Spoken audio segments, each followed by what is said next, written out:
Bab 401. Nicole tidak menyadari pikiran apapun yang terlintas di kepalanya saat dia dikelilingi oleh orang banyak.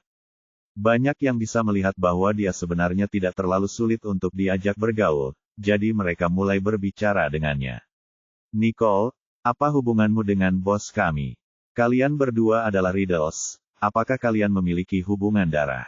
Nicole, bagaimana kamu bisa mengenal Spectre? Dia sudah sangat terampil. Bagaimana kamu bisa lebih terampil dari dia? Nicole menatap Zeke dengan curiga, seolah dia sedang menanyainya dengan tatapannya. Sejak kapan kamu menjadi sebaik itu? Zeke memutar matanya tanpa daya. Ayolah, aku sudah lama mengikutimu, dan sekarang aku adalah peretas nomor 2 di Hustuaberg. Sekalipun Nicole merasa dia tidak ahli, dia sudah menjadi orang terbaik di Hustuaberg. Nicole tidak terlalu memperhatikan bel dan peluit peringkat tersebut. Setelah berpikir beberapa lama, dia merasa perkataan Zeke masuk akal, jadi dia tidak bertanya lagi. Semua orang di belakang mereka sangat penasaran dengan percakapan mereka. Apa yang baru saja Spectre katakan? Dia sudah lama mengikuti gadis ini. Apa yang terjadi? Banyak dari mereka saling memandang sebelum terdiam canggung selama 2 detik. Pada akhirnya, sebuah suara lemah terdengar, memecah kesunyian. Nona Nicole, apakah kamu benar-benar bukan Lucifer? Meski kepribadian Lucifer sangat mirip dengan gaya Nicole, banyak dari mereka yang masih ragu.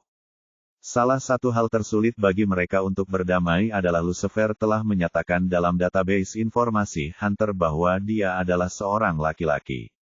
Nicole memandang orang yang mengajukan pertanyaan itu dengan pandangan malas sebelum tersenyum. Dia mengeluarkan aura yang sangat tidak berbentuk dan berkata, coba tebak. Mereka bahkan lebih terkejut lagi, tapi Nicole sudah berbalik dan pergi. Setelah memasuki lift, Preston melihat ke arah karyawannya.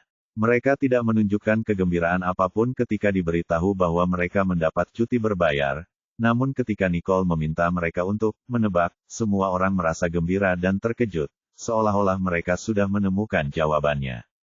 Saat lift turun, Preston memandang sepupunya dengan agak tak berdaya. Ayo, beritahu aku, apa yang terjadi? Tanya Preston. Dia berpikir, bagaimana dia bisa tiba-tiba menjadi peretas top di Hustuaberg. Nama Lucifer setara dengan dewa di dunia peretas. Apakah Nicole sebenarnya Lucifer? Tidak heran teknik yang dia tunjukkan di rumah tadi begitu terampil. Aku bodoh sekali karena gagal melihat bahwa Nicole adalah Lucifer. Namun, siapa sangka kalau Lucifer hanyalah seorang gadis SMA. Zeke berbalik dan memandang Preston sambil berbisik kepada Nicole. Apakah dia saudaramu juga? Tanya Zeke. Dia berpikir, tapi orang ini kelihatannya tidak begitu pintar. Nicole mengangguk. Dia sepupuku. Oh, Zeke segera menyadarinya. Tidak heran ada kesenjangan antara dia dan Nicole. Merasakan tatapan menghina keduanya, Preston tiba-tiba merasa tertekan. Namun dia tidak bisa berkata apa-apa. Bab 402. Ketiganya keluar dari lift, dan Nicole segera melempar Zeke ke kursi belakang Mercedes-Benz yang menunggu sebelum masuk sendiri. Setelah semua kesulitan ini, waktu sudah hampir menunjukkan pukul 10. Ia kemudian berkata dengan dingin, anak baik seharusnya tidur lebih awal. Zeke menggembungkan wajah bayinya sambil melotot ke arahnya. Kita seumuran, oke. Kenapa dia selalu memanggilku anak kecil? Aku sudah jadi lelaki, sialan. Gerutu Zeke dalam hati. Ketika Nicole mendengarnya, dia mengangkat alisnya dengan malas. Ekspresinya dingin namun berwibawa. Aku 3 bulan lebih tua darimu. Cih, baru 3 bulan, apa yang membuatmu begitu gembira? Zeke memijat kakinya yang agak sakit karena berlari sejauh 25 putaran pagi ini sambil bergumam dengan marah. Preston tidak marah karena dia tidak mendapat tanggapan dari Nicole saat dia dengan santai duduk di kursi pengemudi dan bersiap menyalakan mobil. Edwin, yang mengikuti mereka, mengetuk jendela Nicole. Saat jendela ditutup, wajah cantik Nicole terlihat. Ia menatap Edwin tanpa ekspresi sambil bertanya, ada apa? Edwin hanya tersenyum sambil memberi isyarat kemenangan padanya, wajah tampannya tampak agak konyol. Semoga sukses dengan ujiannya. Nicole terdiam sejenak, lalu senyum muncul di matanya. Aku akan melakukannya. Preston menatap keduanya dengan heran sebelum bertanya, Nicole, ujian apa yang kamu ikuti? Ketika Edwin mendengar pertanyaan Preston, dia memandangnya seolah-olah sedang melihat orang bodoh sebelum berkata, Preston, sepupumu akan mengikuti Olimpiade Matematika, dan kamu tidak mengetahuinya. Segera setelah itu, dia menatap wajah Preston yang tercengang sambil berkata tanpa ekspresi, pertanyaan-pertanyaan Olimpiade Matematika kali ini dirancang oleh Declan Hancock. Bahkan pemerintah provinsi pun menanggapinya dengan sangat serius. Gubernur sendiri yang akan menyerahkan hadiah kepada sang juara. Apa, sebesar itukah masalahnya? Preston menatap Nicole dengan tak percaya. Dia benar-benar bisa ikut Olimpiade Matematika. Apakah nilai Nicole benar-benar seburuk yang dikatakan orang tua di rumah? Dia menatap Nicole dengan agak marah. Itu adalah kemarahan seperti, dua sahabat yang setuju untuk menjadi sampah kelas, dan sekarang kalian mengkhianatiku dengan menggunakan cheat. Nicole langsung tahu apa yang ada dalam pikirannya. Dia mengangkat bahu dan berkata, aku dipanggil untuk memenuhi kuota. Aku tidak sehebat itu. Ketika Edwin mendengar ini, dia tersenyum setengah, namun Preston tampaknya mempercayainya. Jika hasil Nicole sebagus itu, mengapa orang-orang di Royal Creek Institute mengolok-olok hasilnya dan mengatakan bahwa dia tidak layak menjadi gadis cantik di sekolah? Kalau tidak, mengapa kakek menyuruhnya belajar keras setiap hari? Tidak mungkin Nicole memiliki nilai bagus. Preston memilih untuk tidak mempertimbangkan kemungkinan bahwa Nicole unggul dalam bidang akademis. Bagaimanapun, Nicole adalah seorang peretas yang sangat terampil. Fakta bahwa Nicole juga berbakat secara akademis akan memengaruhi harga dirinya lebih jauh. Di satu sudut, Zeke menatapnya dengan tatapan simpati yang dalam di matanya. Orang lain mungkin tidak tahu kekuatan Nicole, tetapi aku tahu, dan Preston benar-benar naif. Memikirkan hal ini, Zeke menggelengkan kepalanya dan mendesah saat matanya melihat keluar menjadi lebih muram. Zeke tidak tahu kalau posenya sekarang adalah pose wibu yang konyol. Edwin sudah memimpin para karyawan yang ragu-ragu untuk mendekat, dan Preston akhirnya menenangkan diri saat bertanya. Mau kemana? Dia meminta alamat Zeke saat berencana mengantar anak itu. Seperti yang dikatakan Nicole, seorang anak harus tidur lebih awal. Nicole menyadari bahwa Zeke tidak mau menjawab dan kembali. Dia berpikir serius sejenak sebelum menjawab. Kompleks Distrik Militer. Bab 403. Apa, Preston, yang baru saja akan menginjak pedal gas, sekali lagi terkejut. Saat dia mengutarakan persetujuan wanita itu, dia hampir ingin muntah darah. Pemberontak ini tinggal di kompleks distrik militer. Distrik militer di Sanjoto bukanlah tempat yang bisa dimasuki siapapun.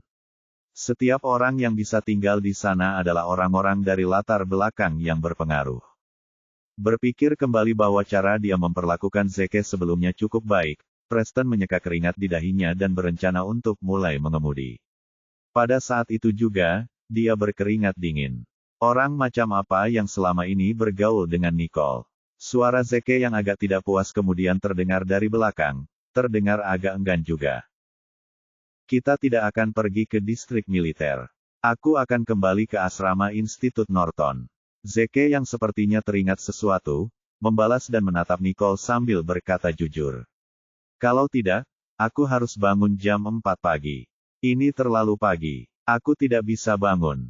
Demi mendapatkan pelatihan keras dari Nicole, Zeke yang sebelumnya tidak pernah tinggal di asrama, akhirnya mendapat kehormatan untuk merasakan asrama tua yang terkenal di Norton Institute.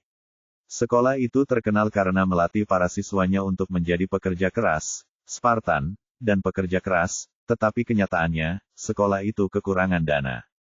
Nicole memandang dengan santai dan dapat melihat bahwa dia mengerutkan kening dan mengamuk.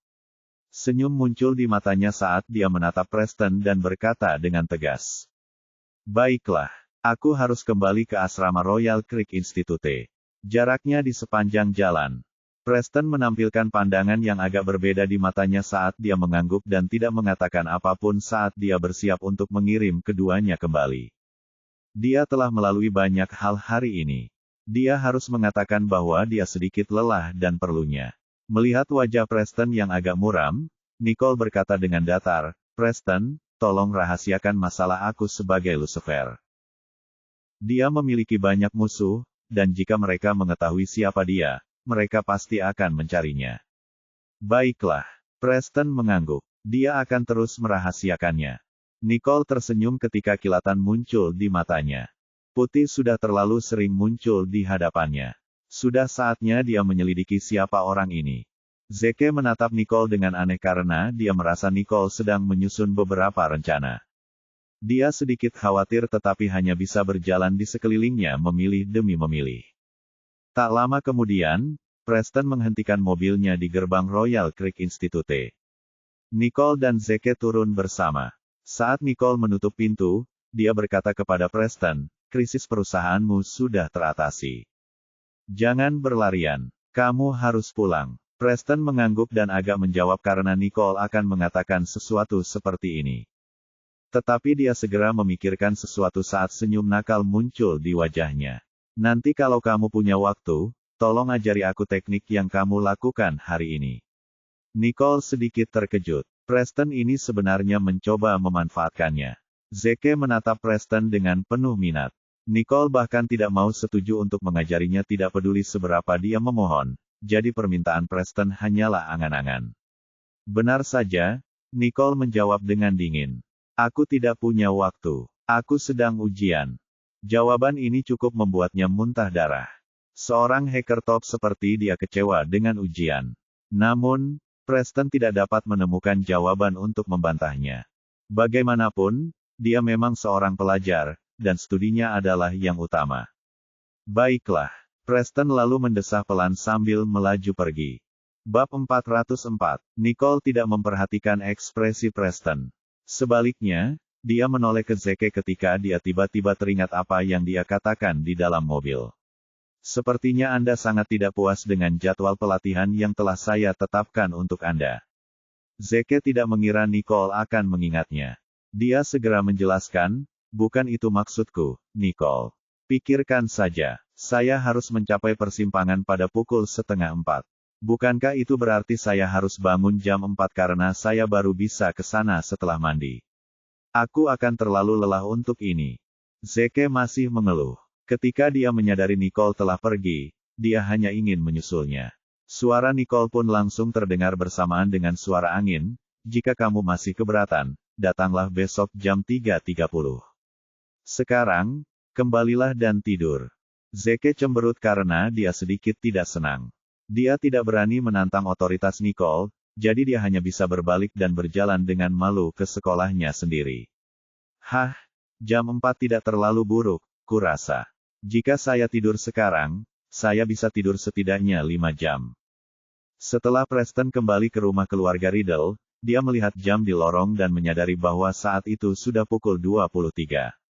Dia kemudian berjalan menuju kamarnya, namun dia melihat lampu kamar Dillon dan Karen masih menyala, dan sepertinya sedang terjadi diskusi di dalam.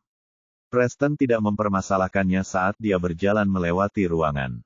Namun, ketika dia sampai di pintu dalam perjalanannya, pintu itu terbuka, dan suara Karen yang tidak puas terdengar dari dalam.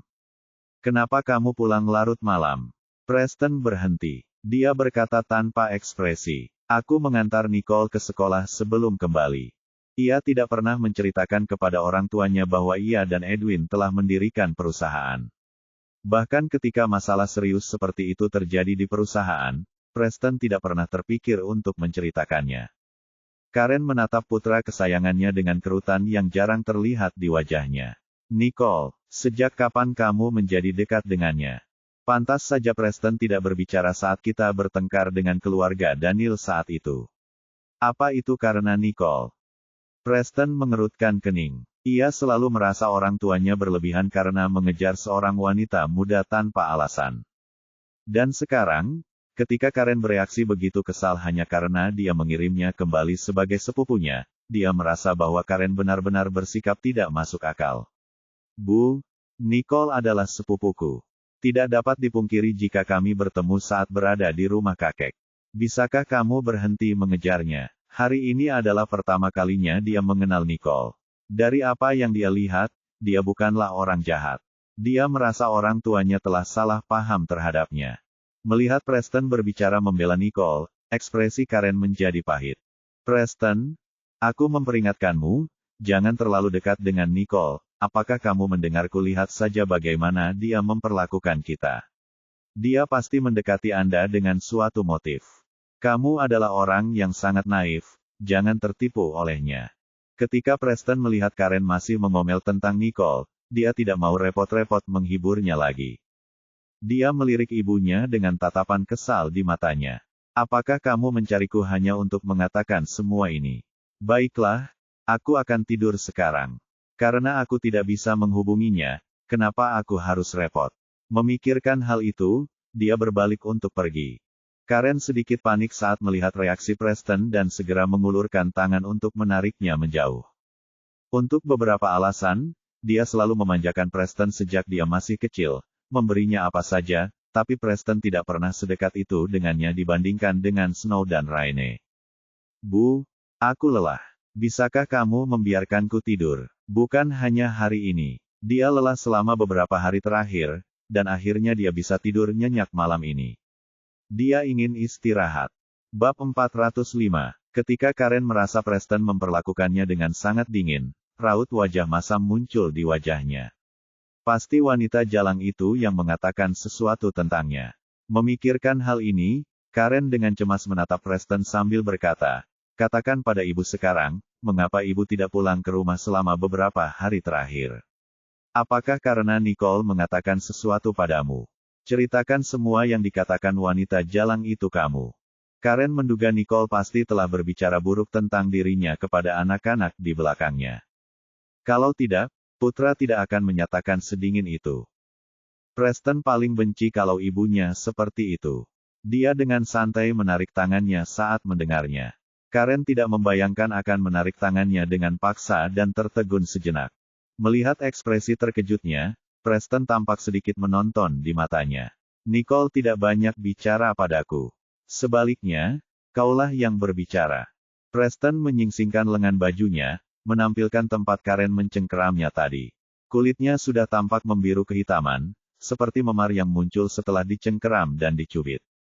Kau selalu seperti itu. Kau mengira kau membantuku, tapi sebenarnya kau hanya ingin memuaskan keinginan dan kebutuhanmu sendiri. Kalau tidak, mengapa kau menggunakan begitu banyak kekuatan hanya untuk meraihku? Karen melihat memar di tangan Preston, dan ekspresi panik segera muncul di wajahnya. Saat dia mendengar apa yang dikatakannya, suaranya menjadi melengking karena kemarahan yang meningkat. Kau bicara omong kosong. Aku paling mencintai dari ketiga anakku. Bagaimana kamu bisa berbicara tentangku seperti itu? Preston menatap tanpa ekspresi saat dia berkata dengan lembut, benarkah? Benarkah begitu? Sebagai anak pertama Karen, Preston dituntut untuk menjadi tuan muda terbaik dalam keluarga Riddle. Ia dipaksa untuk mempelajari ini dan itu setiap hari, sehingga ia tidak punya waktu untuk menyentuh komputer kesayangannya. Kemudian, ia mengalami banyak pukulan karena melakukan hal-hal yang disukainya. Preston tidak melihat Karen. Ia kini telah dewasa dan bukan lagi anak kecil yang lemah. Dia melompat-lompat dengan kecepatan yang membuat Karen kesal, menyenandungkan lagu-lagu punk rock yang telah dicemoohnya sebagai sampah berkali-kali saat dia berjalan ke dalam ruangan dan membanting pintu dengan keras. Segera setelah itu, dia bisa mendengar omelan marah Karen datang dari luar pintu. Senyum nakal seorang anak yang berhasil membuat masalah segera muncul di wajah Preston. Dia dengan santai melemparkan mantelnya ke tempat tidur dan pergi ke kamar mandi. Penyampaian kemarahan Karen segera membuat Dillon khawatir. Dia sedang memikirkan sesuatu di samping tempat tidur, dan ketika dia mendengar suara istrinya yang tak terkendali, dia segera berjalan mendekat dan mendesis seolah-olah. Agak tidak menyenangkan. Apa yang kalian lakukan? Ini rumah keluarga. Ketahuilah tempat kalian. Mereka memanfaatkan kesempatan tinggal di rumah keluarga Riddle karena Tuan Riddle Sir sedang sakit. Namun, Karen malah membuat sepupu di sini. Apakah dia ingin membangunkan Tuan Riddle Sir, dan menerima omelan lagi? Karen terkejut dengan teguran itu, dan amarahnya semakin memuncak. Ia menatap pria itu dengan ekspresi kesal di wajahnya, sementara rasa muncul di antara kobaran amarah di hatinya. Bahkan kau memperlakukanku seperti ini. Aku tidak tahan lagi di rumah ini. Aku akan berkemas besok dan kembali ke keluarga Marquez.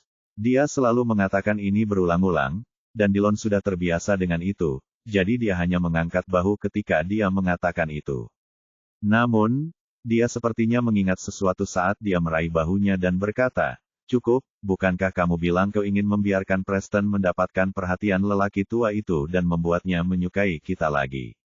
Mengapa kamu memarahinya sekarang?" Bab 406. Dia berhasil mengalihkan perhatian Karen karena di matanya terlihat kebencian yang mendalam terhadap Nicole.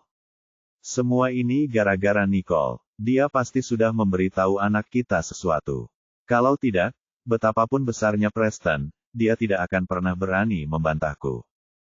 Ketika Dillon mendengar nama Nicole, dia juga sedikit mengernyit karena marah. Dia melepaskan tangan Karen sambil mendesis.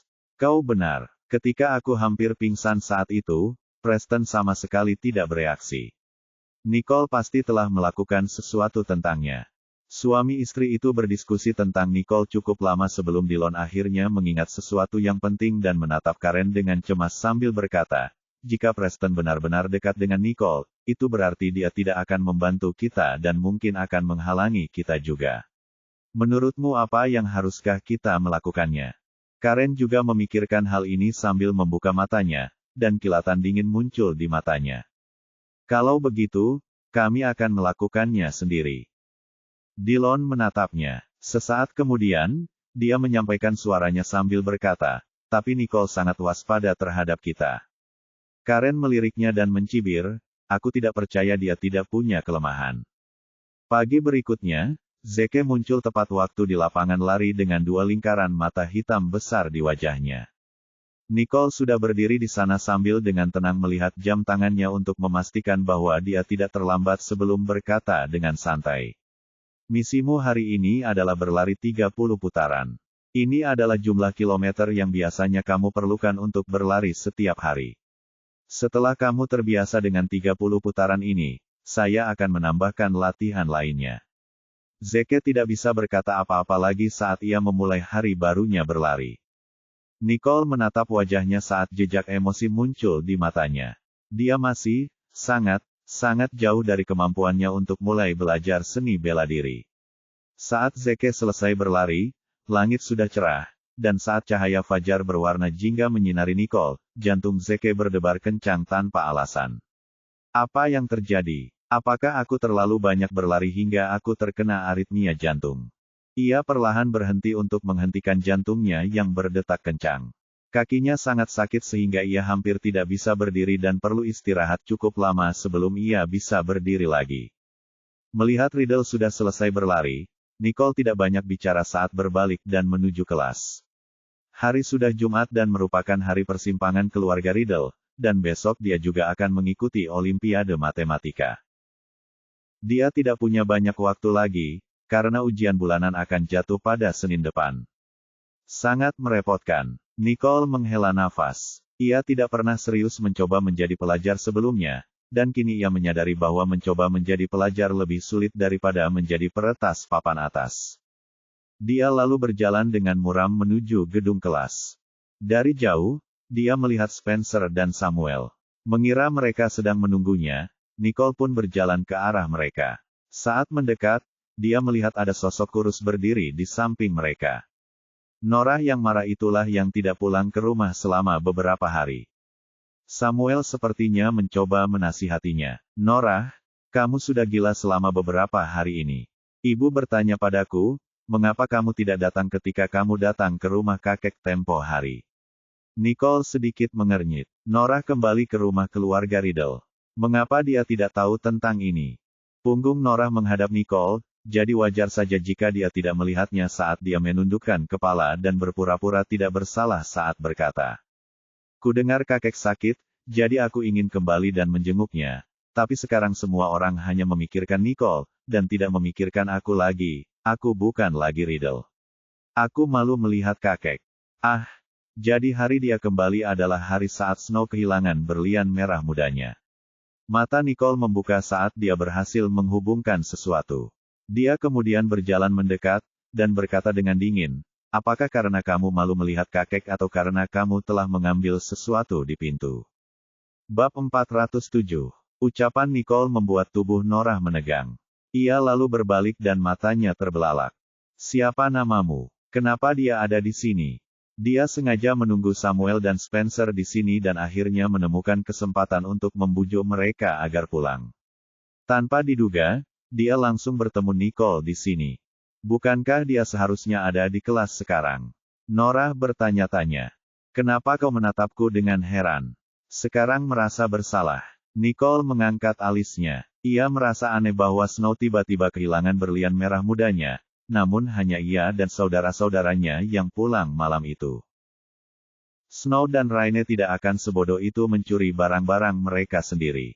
Nicole tidak dapat menahan diri untuk berpikir, kalau begitu satu-satunya tersangka di sini adalah. Norah langsung panik.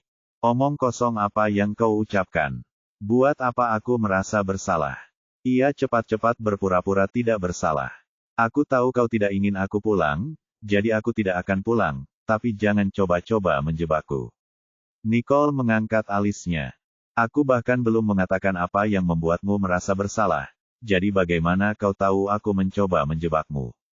Kecuali, kau tahu apa yang hilang dari Snow. Ketika dia mengatakan itu, Samuel dan Spencer saling memandang. Apa yang ingin kau katakan, Nicole? Apakah Snow kehilangan sesuatu? Kok kita tidak tahu? Tanya Riddle bersaudara. Nicole menatap keduanya dan berkata dengan dingin, Snow kehilangan berlian merah mudanya saat kita kembali mengunjungi kakek. Wajah Norah langsung memerah. Apa hubungannya kehilangan berlian merah muda itu denganku? Apa yang bisa kuperoleh darinya? Nicole mengernyit sedikit. Mungkin itu tidak ada gunanya bagimu, tapi orang pertama yang dicurigainya adalah aku ketika dia kehilangan berliannya. Mungkin, itu untuk, kau tahu, menjebak aku. Jantung Norah berdebar kencang. Ia tidak menyangka Nicole akan menebaknya. Namun dia tidak dapat mengakuinya, apapun yang terjadi. Aku tidak melakukan itu. Jangan menuduhku tanpa bukti. Menuduhmu tanpa bukti. Nicole tertawa. Lalu mengapa kau berdiri di pintu dan tidak masuk? Petik 2. Aku sudah mengatakannya. Itu karena aku malu. Benarkah? Tatapan Nicole menjadi lebih tajam, karena kau tidak mau mengakuinya. Bagaimana kalau kita menggeledah kamar asramamu? Kali ini, Norah benar-benar tercengang. Dia tidak pulang ke rumah selama beberapa hari terakhir, jadi berlian merah muda itu hanya bisa disimpan di kamar asramanya. Dia pikir tidak akan ada yang mencurigainya, jadi dia menyimpannya di sana. Lagi pula, berlian merah muda itu tampak sangat berharga sejak awal. Namun, Norah tidak menyangka Nicole ingin menggeledah kamar asramanya. Ia langsung sedikit panik. Jadi, katakan saja, apakah kamu mencuri berlian merah itu muda atau tidak? Nicole tidak ingin mendorong Norah ke tepi jurang dan ingin memberikan kesempatan untuk mengakuinya sendiri. Dengan punggung Norah menempel di dinding, saudara-saudaranya tidak lagi meminta untuk pulang karena mereka tampaknya percaya apa yang dikatakan Nicole dan mengawasi dengan curiga. Norah tidak tahan lagi, jadi dia hanya bisa menangis. Nicole, aku tahu kamu tidak menyukaiku, tetapi kamu tidak bisa memfitnahku seperti ini. Dulu, ibu, ayah, dan saudara-saudaraku semua memanjakanku, dan mereka tidak memberiku apapun. Aku tidak peduli dengan berlian merah muda itu. Sekarang, ibu, ayah, dan saudara-saudaraku semua memanjakanmu, semuanya menjadi milikmu sekarang. Aku sudah tidak akan pulang, jadi apa lagi yang kamu inginkan? Apakah mengusirku? Di rumah, tidak cukup. Apakah kamu hanya merasa puas ketika aku akhirnya mendekam di penjara? Norah menangis seolah-olah Nicole lah yang menindasnya. Samuel dan Spencer saling memandang dan tidak tahu harus berkata apa. Samuel yang naif tidak dapat mempercayai adik perempuannya yang telah tinggal bersama selama bertahun-tahun. Nicole, jangan lagi menulis Norah. Snow dan Raine berbohong terang-terangan. Mungkin mereka yang mencoba memikatmu. Alis Nicole berkerut. Ia tidak menyangka Samuel akan menjadi orang yang begitu naif dan bodoh. Dengan Snow yang begitu khawatir tentang Harvey, jika dia tahu tentang kehilangan berlian itu, bukankah dia akan takut Samuel akan marah? Tidak, dia tidak akan berbohong seperti itu. Ketika Norah melihat Nicole menyukainya, ia mengira bahwa Samuel telah mengakui kekalahannya dan melanjutkan. Aku tahu, kau takut aku akan bertengkar denganmu demi kasih sayang mereka, tapi kita masih keluarga. Apa kau benar-benar percaya pada Snow dan Raine, tapi tidak padaku? Apa yang diucapkan Norah membuat Spencer merasa sedikit bingung. Nicole, seharusnya kau memberitahuku lebih awal tentang apa yang dilakukan Snow dan Raine. Saya akan mencoba menyelidiki masalah ini. Sebelum kita mengambil kesimpulan, mari kita percaya pada Norah untuk saat ini. Norah sudah beberapa hari tidak pulang ke rumah, dan sungguh-sungguh membiarkannya sendirian di sekolah. Nicole, setelah melihat betapa mudahnya kedua saudaranya tertipu, tidak dapat menahan diri untuk tidak mendesah.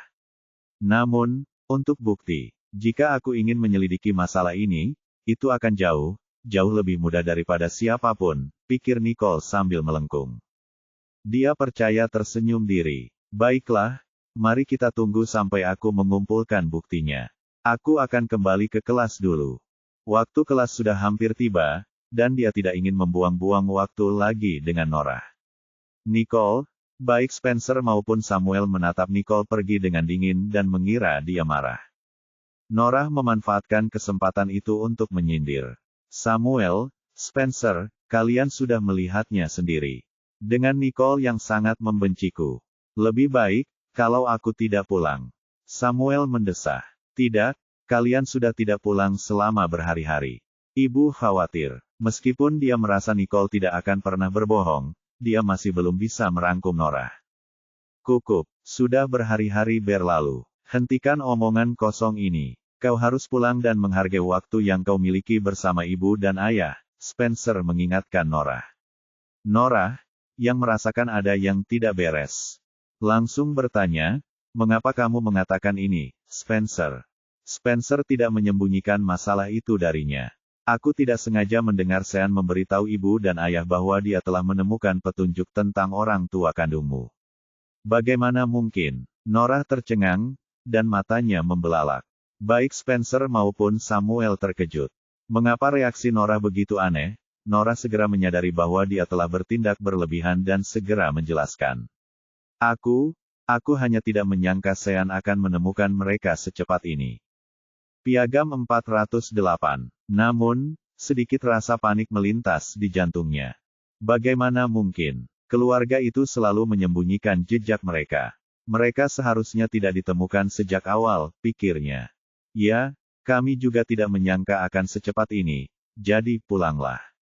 Lagi pula, kalian tidak punya banyak waktu lagi bersama. Nada bicara Spencer tidak sedekat sebelumnya dan terdengar lebih seperti pengingat yang ramah.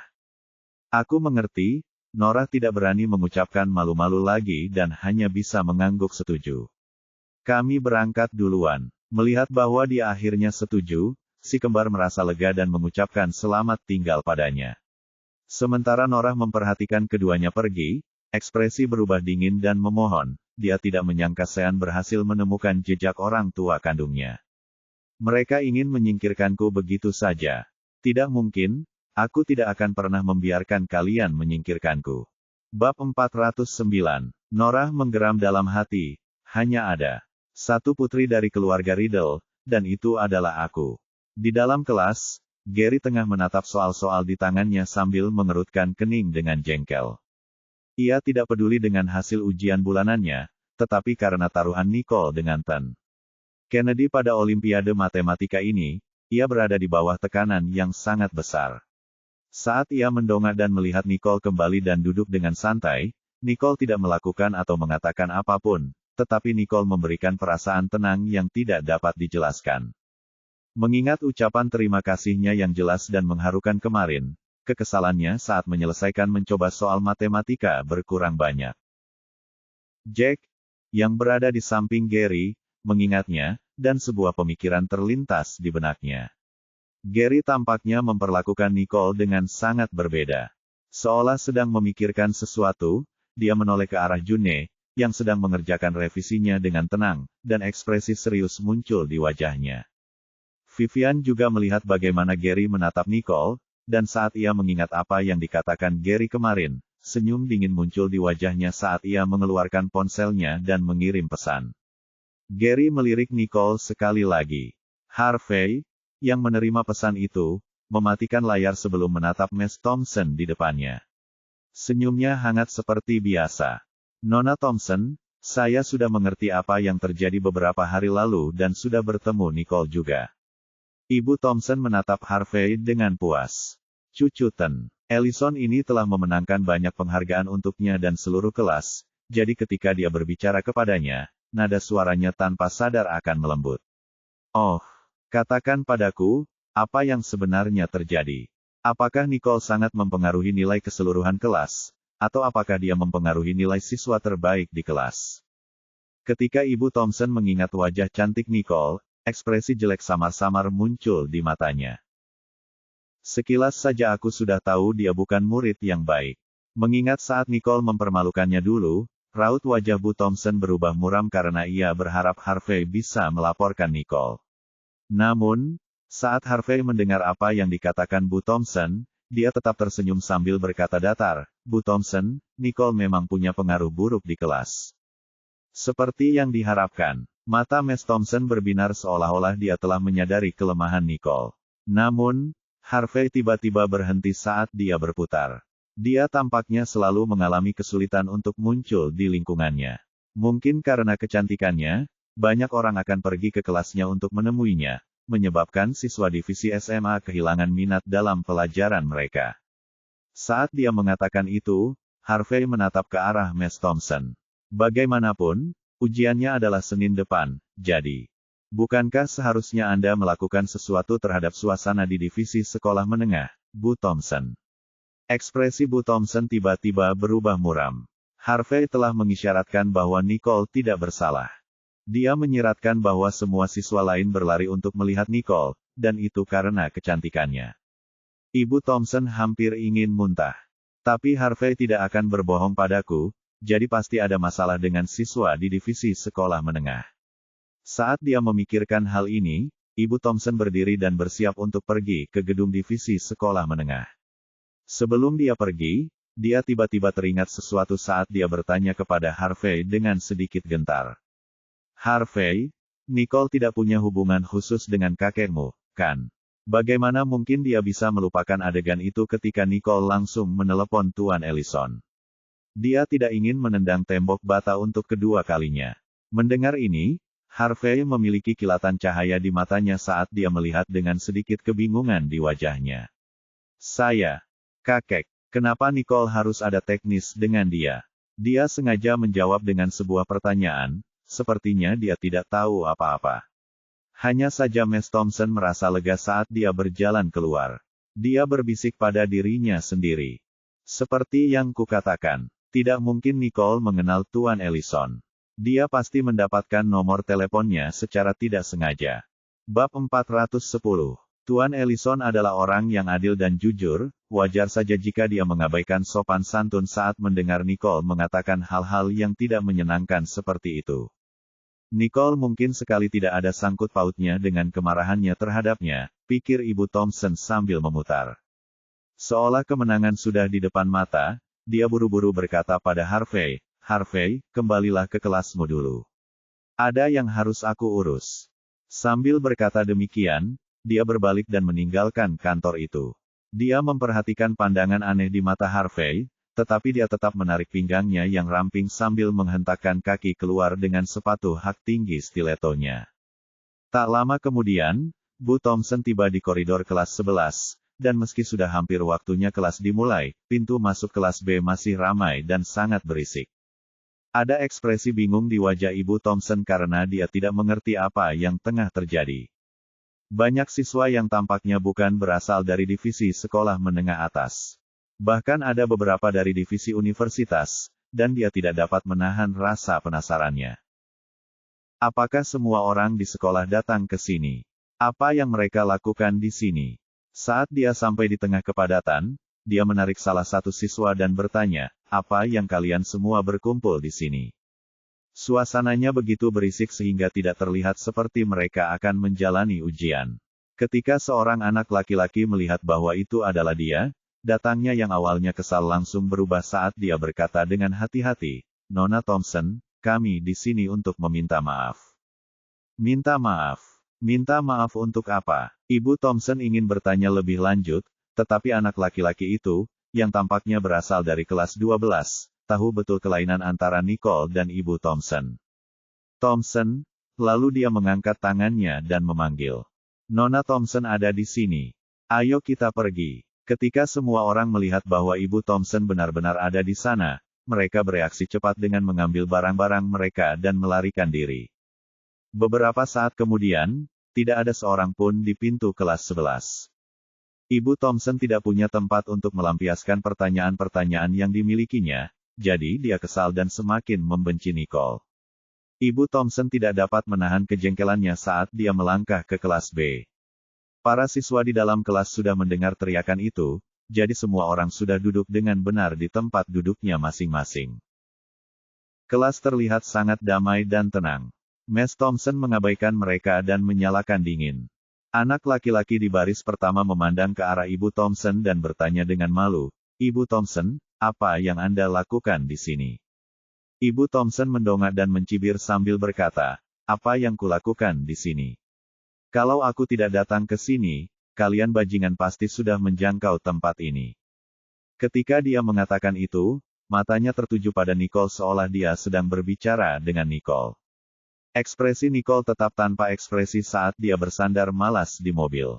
Dia mengeluarkan sebuah buku, tidak berani menatap Miss Thompson, yang ada di sana untuk mencari masalah. Ibu Thompson tidak tahan lagi dengan ketidakpedulian Nicole, sehingga ia mendekati dan membanting meja Nicole. "Nicole, bagaimana mungkin kamu tidak menyadari hal itu? Kamu tidak tahu kalau aku sedang membicarakanmu." Semua orang yang telah menyaksikan Nona Thompson dipermainkan di hadapan Nicole dan mengetahui dengan jelas apa maksud perkataannya. Nona Thompson datang ke sini untuk membalas dendam.